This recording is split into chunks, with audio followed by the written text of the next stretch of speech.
یسوع مسیح کے پرفضل اور بابرکت نام میں آپ سب کی سلامتی ہو۔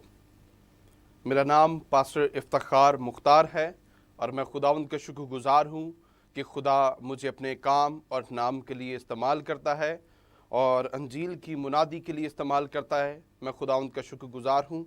میں شکر گزار ہوں جان ٹی وی کا، جس کے وسیلہ سے آج میں خدا کا کلام آپ سب کے سامنے شیئر کر سکوں۔ آج خدا کے کلام میں سے ہم غور کریں گے 5ویں کلمے پر، اور خدا کا کلام جو خدا نے صلیب پر، یسوع مسیح نے صلیب پر کہا، 5واں کلمہ۔ آئیں ہم اس پر غور کریں گے۔ اس سے پہلے کہ ہم خدا کے کلام میں سے سیکھیں، میں چاہتا ہوں کہ ہم سب اپنی آنکھوں کو بند کریں، اپنے سروں کو جھکائیں اور دعا مانگیں۔ بزرگ آسمانی باپ، مالک یسوع مسیح ناصری کے نام میں خداوند ہم شکر گزار ہیں کہ تو ہمارا خدا ہے۔ زندگی کے لیے اور زندگی کی تمام نعمتوں کے لیے شکر گزار ہوں خداوند جان ٹی وی کے لیے، اس موقع کے لیے خدا جو تو نے مجھے بخش دیا کہ میں تیرے کلام میں سے تیرے لوگوں کو خداوند سکھا سکوں۔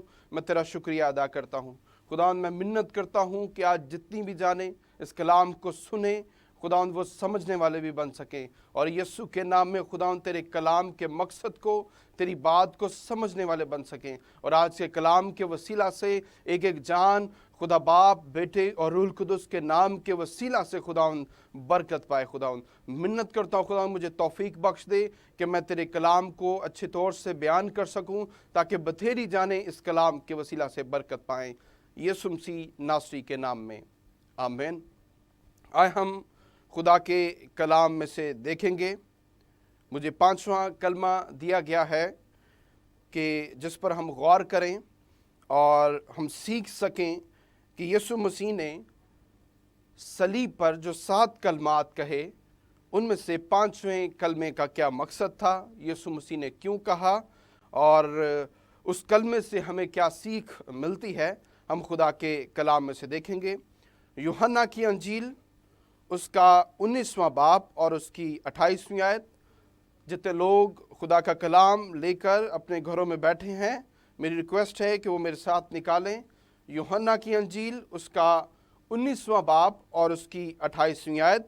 خدا کے کلام میں یوں لکھا ہے، اس کے بعد جب یسوع نے جان لیا کہ اب سب باتیں تمام ہوئیں تاکہ نوشتہ پورا ہو، تو کہا کہ میں پیاسا ہوں، آمین۔ یہ 5واں کلمہ ہے جو یسوع مسیح نے صلیب پر کہا۔ میرے عزیزو، اگر ہم صلیب پر غور کریں، اگر ہم دھیان لگائیں، تو کوئی بھی مجرم صلیب پر اچھے الفاظ استعمال نہیں کرتا۔ جب اسے کیل لگائے جائیں، جب اسے صلیب پر لٹکایا جائے، اسے دکھ دیا جائے، اسے زخم دیے جائیں، تو کسی کے بھی منہ سے کوئی اچھی بات نہیں نکلے گی۔ وہ مجرم گالی بھی دیتا ہوگا، وہ مجرم برا بلا بھی کہتا ہوگا، وہ کوستا ہوگا، اور ایسی ساری مختلف باتیں۔ لیکن یسوع مسیح صلیب پر صرف 7 بار بولا، اور جو 5ویں بار بولا ہے وہ اس نے بولا کہ میں پیاسا ہوں۔ اب خداوند یسوع نے یہ کیوں بولا کہ میں پیاسا ہوں، اور یہ کیوں ہوا کہ اسے پینے کو سرکہ دیا گیا؟ پہلی بات تو یہ کہ یسوع مسیح نے اس لیے صلیب پر یہ بولا کہ میں پیاسا ہوں، جو آیت میں ہی یہ بات بیان ہے کہ نوشتہ پورا ہو، اور دوسری بات یہ کہ وہ پیاسا تھا۔ اسے صلیب پر تقریباً 6 گھنٹے گزر چکے تھے۔ اس نے آپ کی اور میری خاطر بھاری دکھ سہا، اور صلیب پر اس کا مسلسل خون بہتا رہا، خون کی کمی اس کے بدن میں ہوتی رہی، اور وہ یہ سب کچھ آپ کی اور میری خاطر برداشت کرتا رہا۔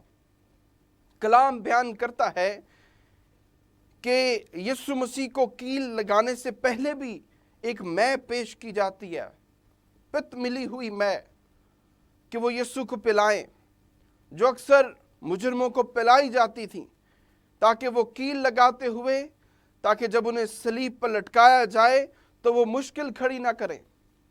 उससे बदन सुन्न हो जाता था। और यीशु मसीह किसी शॉर्टकट के साथ अपने काम को सरंजाम नहीं देना चाहता था। उसने पूरे तौर से दुख सहा और वो पूरे तौर से उस मरहले को, उस वक्त को बर्दाश्त करके पूरे तौर से वो सलीब पर जान देना चाहता था। यीशु मसीह का ये कहना कि मैं प्यासा हूं, एक बात इस तरफ भी जाती है कि उसने बाप की तरफ से मिलने वाले काम को, हुक्म को बखूबी निभाया, उसे पूरा किया। और खुदा का कलाम हमें ये सिखाता है, ये प्यास उसके इंसानी पहलू को भी जाहिर करती है कि वो कामिल इंसान था और वो एक कामिल पूरा खुदा था।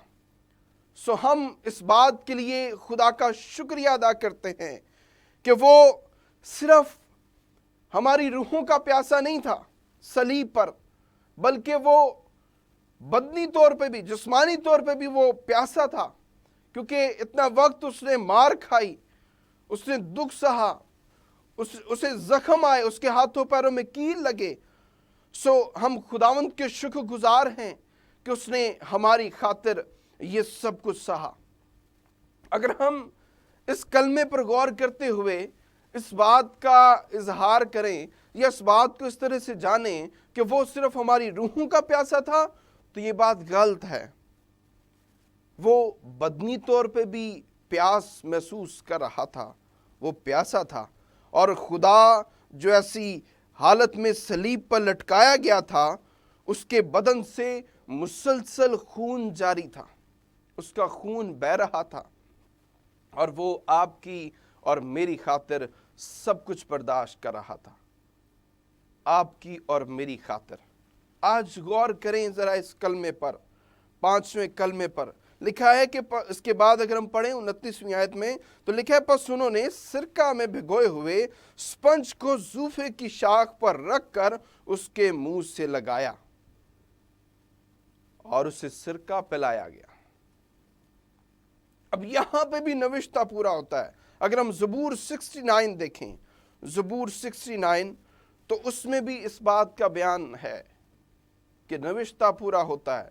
ये कहा गया था कि उसको सिरका पिलाया जाएगा।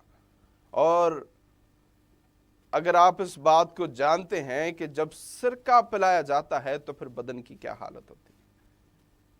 वो एक आसान मौत नहीं मरना चाहता था कि वो पित्त मिली हुई मै को पिए, उसका बदन सुन्न हो जाए और उसे दर्द जो है वो महसूस ना हो, वो ये नहीं चाहता था।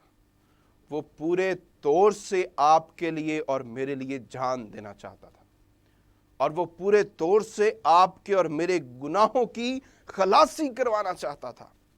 सो उसने पूरी होश में सारे दुखों को सहा ताकि हम जिंदगी पाएं, ताकि हम जिंदगी पाएं, ताकि हम आगे बढ़ें, ताकि हम बरकत पाएं। ये कलमा हमें सिखाता है कि हम यीशु मसीह की मोहब्बत को समझ सकें, उसके दुखों को जान सकें, जिस तरह से उसने सलीब पर जान दी और जो जो कुछ उसने आपकी और मेरी खातिर बर्दाश्त किया, उसको समझ सकें, उस पर गौर कर सकें, ताकि आपको और मुझे पता चल जाए कि उसने सलीब पर जान किस तरह से दी। फिर हम अपने दिल में आज एक फैसला लें कि यीशु मसीह जो आपका और मेरा भी प्यासा है, आपकी और मेरी मोहब्बत का भी प्यासा है, आपकी और मेरी वफादारी का भी प्यासा है, आएं आज अपनी सोच को बढ़ाएं, अपने ख्यालात को तब्दील करें, अपनी जुबान से इकरार करें और उसकी तरफ मोहब्बत का हाथ बढ़ाएं, वफादारी का हाथ बढ़ाएं और उससे कहें, खुदावन मैं शुक्रगुजार हूं, मैं तेरा शुक्रिया अदा करता हूं कि तू मेरी खातिर सलीब पर प्यासा रहा और तूने भारी सलीब उठाई और दुख सहा और खामोशी से सब कुछ सह गया मेरी खातिर, और तू मेरी मोहब्बत का भी प्यासा है। मैं तेरा शुक्रिया अदा करता हूं। आज मैं चाहता हूं खुदावन कि मैं तेरे करीब आऊं। खुदावन मैं चाहता हूं कि मैं भी तुझसे मोहब्बत कर सकूं इस तरह से जिस तरह से तूने मुझसे मोहब्बत की, जिस तरह से तूने मोहब्बत का इजहार सलीब पर किया, प्यास से रहकर भी, दुखों को सहकर भी। आज मैं भी अपनी मोहब्बत का इजहार करूं तेरे साथ वफादारी करके। 5वां कलमा मैं एक बार फिर से आपके सामने पढ़ना चाहता हूं ताकि आपको ये बात याद रहे। सो कलाम में लिखा है, इसके बाद जब यीशु ने जान लिया कि अब सब बातें तमाम हुई ताकि नविश्ता पूरा हो, तो कहा कि मैं प्यासा हूं। यीशु मसीह की इस बात को याद रखिएगा। मेरी दिल से दुआ है, खुदा आप सबको इस कलाम के वसीला से बरकत दे। आए हम सब दुआ करें। खुदावंद यीशु, तू जो हमारा निगहबान है, हम तेरा शुक्रिया अदा करते हैं। तू खुदावंद हमारी खातिर दुख सह गया, तू प्यासा रहा और तू आज भी हमारी मोहब्बत और वफादारी का प्यासा है। हम तेरा शुक्रिया अदा करते हैं तेरी इस खास और बेपनाह मोहब्बत के लिए, उस मोहब्बत की इंतहा के लिए जो तूने सलीब पर दिखाई। खुदावंद जितनों ने इस कलाम को सुना है, और खुदावंद मुझे भी इस बात की तौफीक बख्श दे, हम तेरे इस दुख को समझ सकें, इस पैगाम को समझ सकें, इस 5वें कलमे की अहमियत को, इसके मकसद को समझ सकें, और हम खुदावंद तेरे साथ मोहब्बत कर सकें, और खुदावंद हम तेरे साथ वफादारी कर सकें। खुदावंद मैं शुक्रगुजार हूँ कि तूने मुझे इस लायक किया खुदावंद कि मैं तेरे कलाम को लोगों तक पहुंचा सकूं। जॉन टीवी के लिए बरकत और सलामती चाहता हूं। इनके तमाम मेंबर्स पर खुदा बरकत और सलामती चाहता हूं, और जितनी जाने इस कलाम को सुन रही हैं, खुदा बाप, बेटे और रूह कुदुस के नाम में उनके लिए बरकत और सलामती चाहता हूं। खुदा मैं मिन्नत करता हूं कि तू एक एक खानदान को बरकत दे, ये तेरे कलाम पर अमल करें, नेकी करें और तुझे पसंद आए। यीशु मसीह नासरी के नाम में, आमीन।